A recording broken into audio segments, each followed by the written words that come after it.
Hello everyone, आज हम इस वीडियो में डिस्कस करने वाले हैं 21 नवंबर के करंट अफेयर्स को। इस चैनल पे आप लोग नए हैं तो चैनल को सब्सक्राइब कर दें, वीडियो अच्छी लगी तो वीडियो को लाइक कर दें। यहाँ पे आज हमारा फर्स्ट क्वेश्चन है, which one of the following best describe ground station as a service. तो ground station as a service basically क्या है?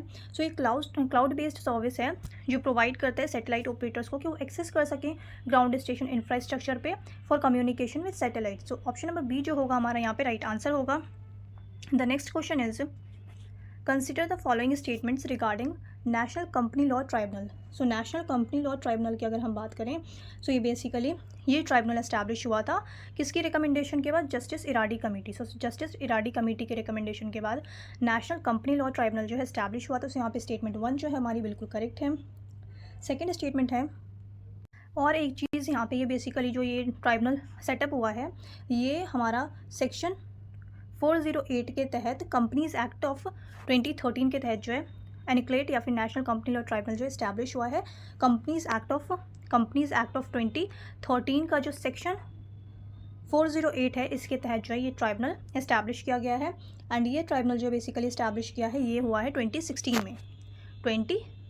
में। सो ये चीज़ आपको ध्यान में रखनी है कुछ फैक्ट्स। सो यहाँ पे जो है फर्स्ट स्टेटमेंट हमारी बिल्कुल करेक्ट है। जस्टिस इराडी कमेटी की रिकमेंडेशन के बाद 2016 में 1 जून 2016 को इसको इस्टेब्लिश किया गया है।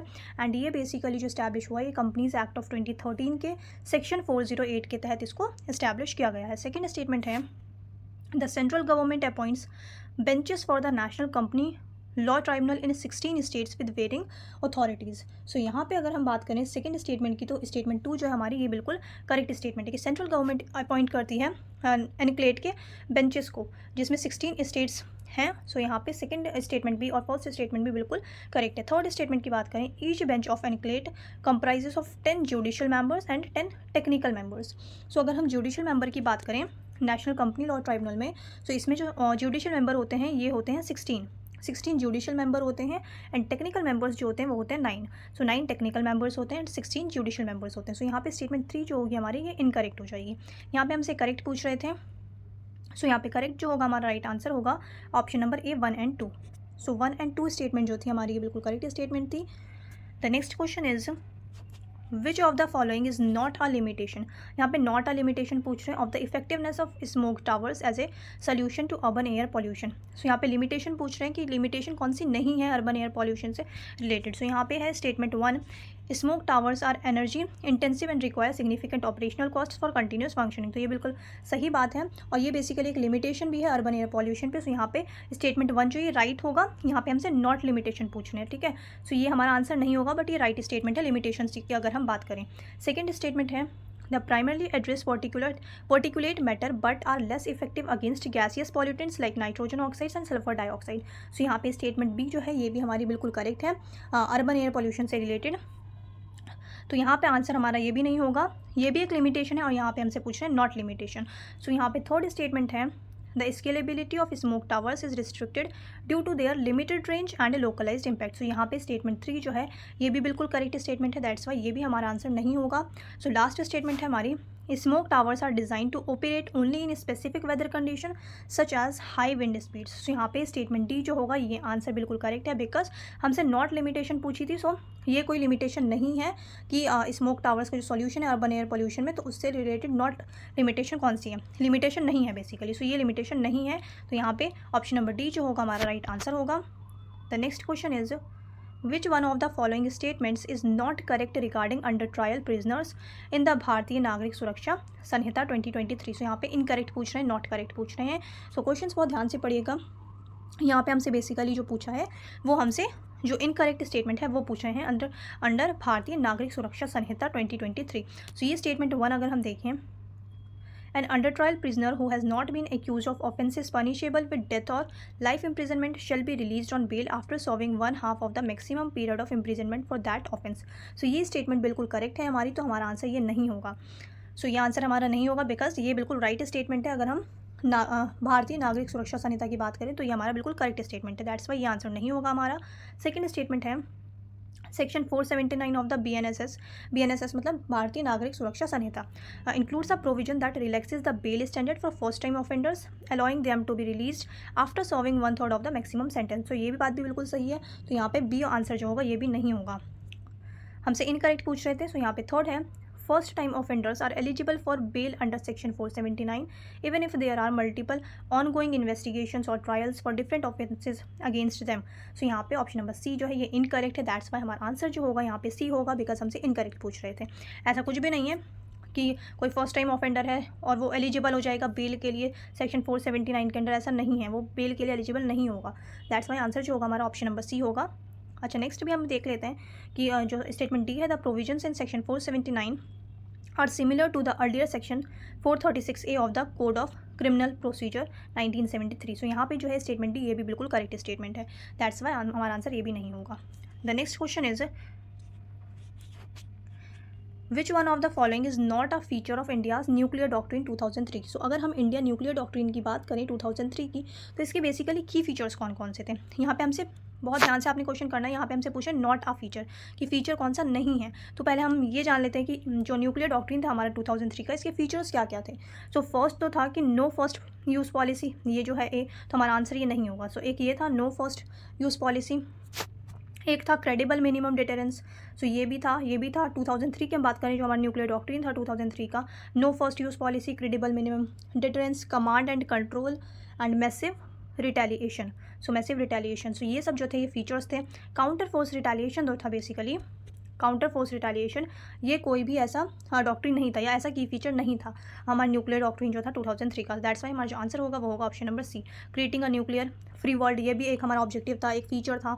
सो यहाँ पे जो हमारा राइट आंसर है वो है option number C, not a feature पूछा था हमसे।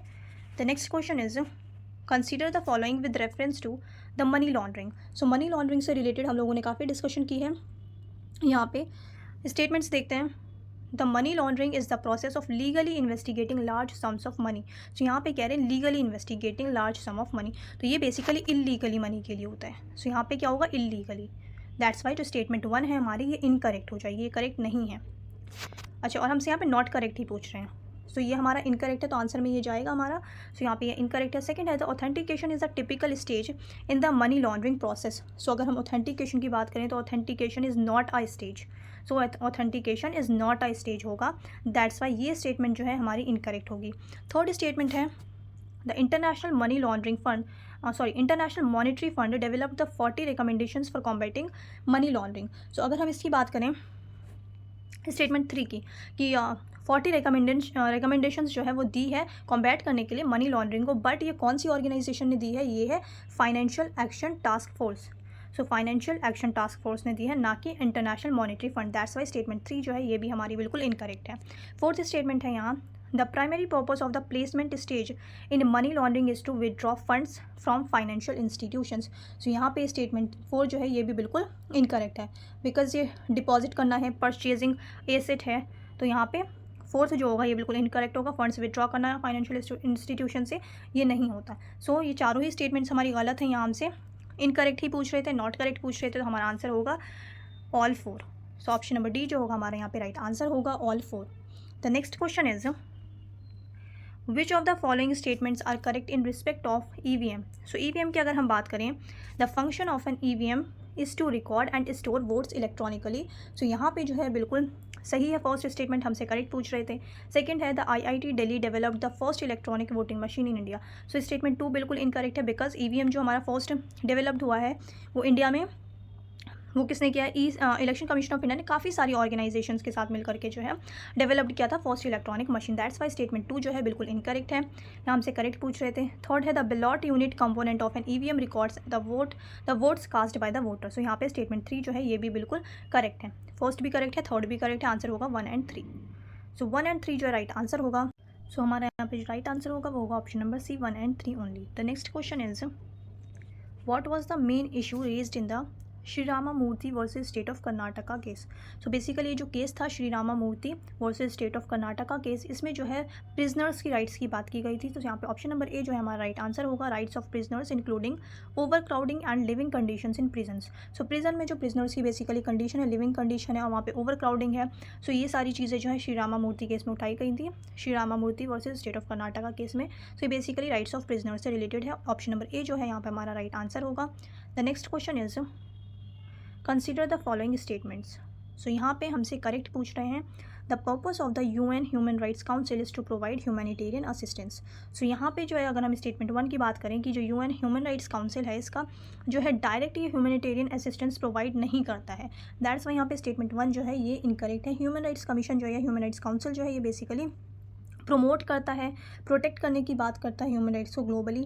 जो ह्यूमन राइट्स वायलेशंस हो रहे हैं उन मुद्दे को उठाता है, जो ग्लोबली जहाँ भी ह्यूमन राइट्स वायलेशंस हो रहे हैं तो उन मुद्दों को उठाता है। सो बेसिकली यहाँ पे डायरेक्ट अगर हम बात करें ह्यूमन राइट असिस्टेंस प्रोवाइड नहीं करता है। सो ये गलत हो जाएगा, provide human right humanitarian assistance. So यहाँ पे स्टेटमेंट 1 जो है ये इनकरेक्ट है। सेकंड स्टेटमेंट है the economic and social council body of the UN oversees the work of the human rights council. So यहाँ पे स्टेटमेंट 2 हमारी बिल्कुल करेक्ट है कि जो इकोसॉक है, इकोनॉमिक एंड सोशल काउंसिल जो बॉडी है यूनाइटेड नेशंस की, ये देखता है ह्यूमन राइट्स काउंसिल के वर्क वगैरह को। सो यहाँ पे स्टेटमेंट 2 जो है बिल्कुल करेक्ट है, हमसे करेक्ट पूछ रहे हैं, राइट आंसर होगा ओनली 2।